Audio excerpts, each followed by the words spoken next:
He held his breath, then let it out again when he saw Elaine standing in the doorway. She would know what to do, he thought.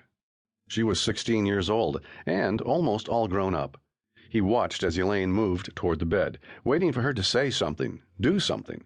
Just as the little boy was about to call out to his sister, he saw her suddenly raise her hands above her head. He saw the meat cleaver from the kitchen clutched in her hands, and he saw the cleaver flash down, and heard the sounds as the hard metal slashed through his father's skull. He watched horrified as his sister raised the cleaver again, and brought it down into his mother's face. He thought he heard his mother scream, but it was too quick for him to be sure. Frozen, he watched as his sister raised the cleaver again and again, bringing it flashing through the air.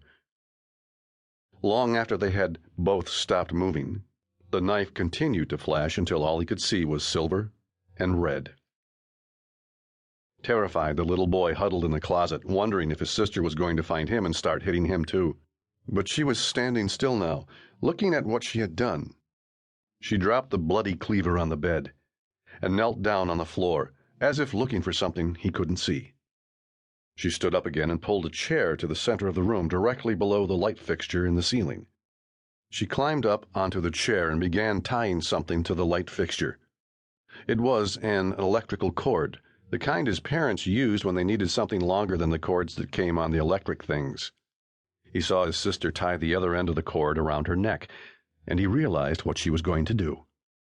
She was going to hang herself. He'd seen pictures of it. But if she hung herself, who would take care of him?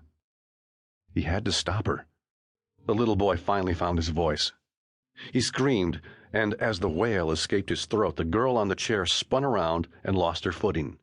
As the chair fell away from her, the closet door swung open, and their eyes met.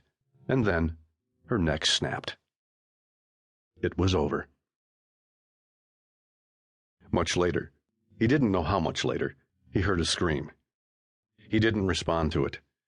He was huddled in the corner of the closet, his knees drawn up under his chin, his arms wrapped around his legs.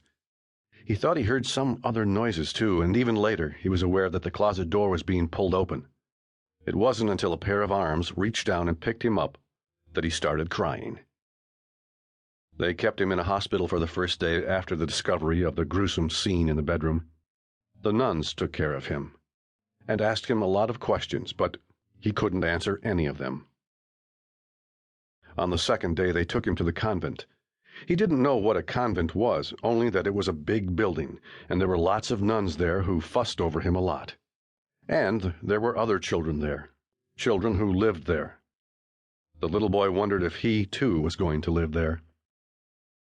On the third day, they took him to church, and the little boy realized that his parents weren't going to come and get him. He realized that they were in the boxes at the front of the church, and that after the boxes were taken away, he wouldn't see them again. During the funeral service, the little boy kept looking curiously around the church, and shortly before the service ended, he tugged at the black folds of the habit the woman next to him was wearing. "Where's Elaine?" he asked. "Isn't she going to be here?" The nun stared at the little boy for a moment, then shook her head. "She can't be here," the nun said finally. "You mustn't think about her anymore, or talk about her." "Why not?" the little boy asked. "Your sister was an evil child and she has sinned. You mustn't think about her."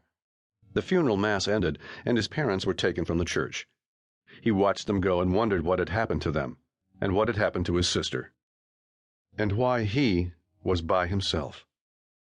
But of course, he wasn't by himself. He was in the convent, but no one would tell him why. He heard someone, one of the sisters, say, "He'll get over it. He'll forget. It will be better that way." The little boy did not forget. Not while he was small, and not while he grew up. Always he was aware that something had happened. Something had happened to his parents and to his sister, and his sister had caused it to happen. His sister was evil. She had sinned. He knew that God forgave sinners, but who punishes them? By the time he was 10, he had stopped asking. Nobody had ever told him the answer. Peter Balsam trudged to the top of Cathedral Hill and stared up at the forbidding stone facade of the Church of St.